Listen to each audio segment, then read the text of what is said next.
বন্ধুরা, সকালবেলা ঘুম থেকে উঠে দেখলাম মুড়ি বা খাওয়ার কিছু নেই। তার জন্য এই যে সকালবেলাতে ওষুধ আছে, তার জন্য বোন এরকম পরোটা বানিয়ে দিয়েছে, এমনি তেল দিয়ে একটু চিনি দিয়ে। খাওয়ার তো আর কিছু নেই।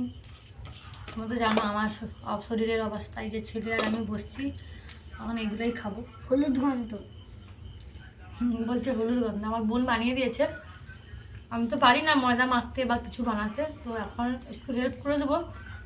রান্না বান্না করবে, এখন হাঁটাচলা করছি একটু একটু। তো এখন এগুলো খেয়ে নিই। রান্নাবান্না কী হচ্ছে চলো তোমাদেরকে একটু মানে সব ভিডিও করেই দেখাবো।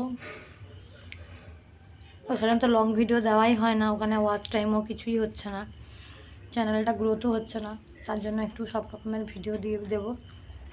সত্যি কথা বলতে এগুলো আর খেতে ইচ্ছে করছে না, কিন্তু খেতে ইচ্ছে করলে তো না বললে তো হবে না, খেতে হবে, কিছু করা নেই, এগুলো খেয়েই বাঁচতে হবে। চলো দেখো বন্ধুরা, আমি একটু বোন রান্না করবে, একটু কাটাকুটি করে দিচ্ছি। এই যে সয়াবিন, 1 প্যাকেট সয়াবিনের ঝোল হবে। আজকে তো সোমবার, আমাদের বাড়িতে নিরামিষ, শিবের বার করে।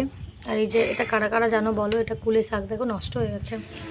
এই আমাদের এখানে মাঠে হয়েছিল কচুরিপানাতে কুলে শাক। ডাক্তার খেতে বলেছে আমাকে প্রচুর পরিমাণে, কারণ এখানে না রস, মানে কুলে শাকের রস খাওয়া ভালো।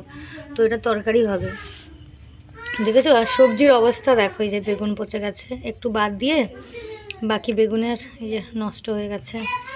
পটলগুলো এই যে হয়ে গেছে দেখো কেমন।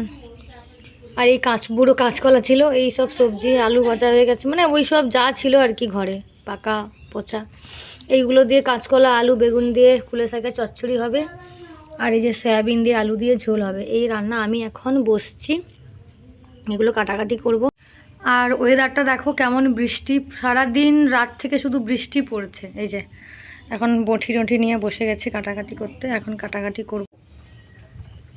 তোমাদেরকে তো দেখালাম সবজি কাটবো, এই যে সবজি কাটতে বসে গেছি। বোন সেদিকে ভাত রান্না করছে।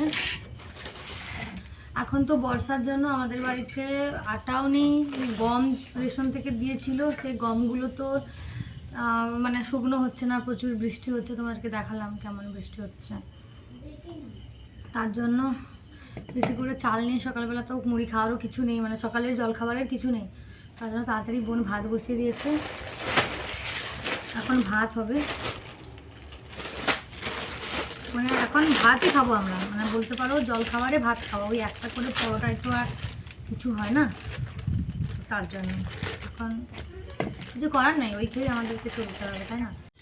এই ছোট ছোট বেগুনগুলো নিয়ে এসেছিলাম, এই যে নষ্ট হয়ে গেছে, তোমাদেরকে দেখালাম। আমি ভেবেছিলাম বেগুনগুলো হয়তো বুড়ো হবে, কিন্তু দেখো একেবারে একেবারে বেগুনগুলো নরম। তো বেগুনগুলো ছোট ছোট করে কেটে নিচ্ছি, কারণ বাড়িতে যা গ্যাসের সমস্যা, তো বড় বড় করে সবজি কাটলে রান্না করতে অনেক সময় লাগবে। তার জন্য ছোটো ছোটো করে কেটে নিচ্ছি। আর চচ্চড়িতে একটু কাঁচকলা লোকের বাড়িতে দিয়েছিল, কাঁচকলাগুলো একটু চচ্চড়িতে দিয়ে দেবো, মানে তরকারিটা অনেকটা হবে, দুবার খাওয়া হয়ে যাবে। মানে রান্না করার মতোও তো ধরো গ্যাস লাগবে, জ্বালান লাগবে, বৃষ্টির মধ্যে তো কিছুই হচ্ছে না। রোজকারও নেই যে বারবার রান্না করব, বারবার গ্যাস ভর্তি করব। তার জন্য বেশি করে তরকারি করে নিচ্ছি রাতে, আর এখন হয়ে যাবে।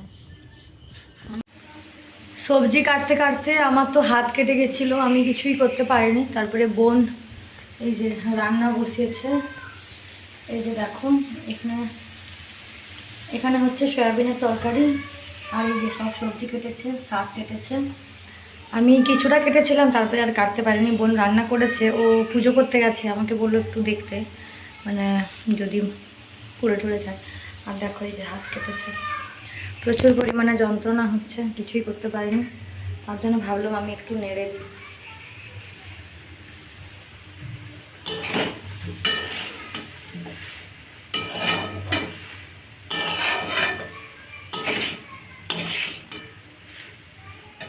এই যে শাক কাটতে গিয়েই আমার হাত কেটে গেছে। এই যে যাই হোক, রান্নাবান্নাগুলো বোন করছে, আমি জাস্ট হেল্প করে দিচ্ছি, একটু নাড়ানাড়ি করে দিচ্ছি যদি কড়াই লেগে যায়, সেই কারণে।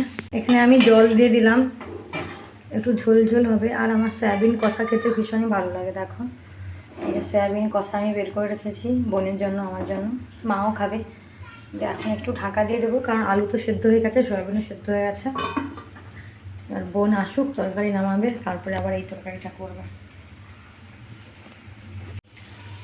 ভগবান তো আমাকে এমন একটা রোগ দিল, সে তো আজ 2 বছর ধরে আমি যন্ত্রণায় ভুগছি।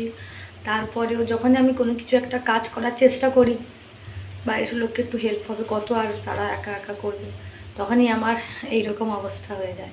সব সময় যখনই চেষ্টা করি যে একটু বাড়ির লোকের একটু হেল্প হবে, একটু কিছু করে দিই, তখন এরকমই হয়। আর চলো তোমাদেরকে দেখাই বাইরের ওয়েদারটা কেমন। ভীষণই বাজে ওয়েদার, দেখো ভীষণই খারাপ। এইভাবে যদি সবসময় বৃষ্টি হতে থাকে, সত্যি কথা বলতে যারা চাষিরা, যারা চাষবাস করে তাদের সংসার চলে, আমাদের যেরকম চাষবাস করে সংসার চলে, ছোটোখাটো কাজকর্ম করে বাবা, তো কি করে চলবে সত্যি জানি না। মানে সবসময় যদি এরকম বৃষ্টি হয়, পুরো 2 মাস লাগাতার বৃষ্টি, একেবারেও কমছে না, তাই না? ভগবান কি চাইছে? যাই হোক, এখন একটু রেস্ট করি, হাতে ভীষণ যন্ত্রণা হচ্ছে। চলো টাটা, খাবো, স্নান করবো,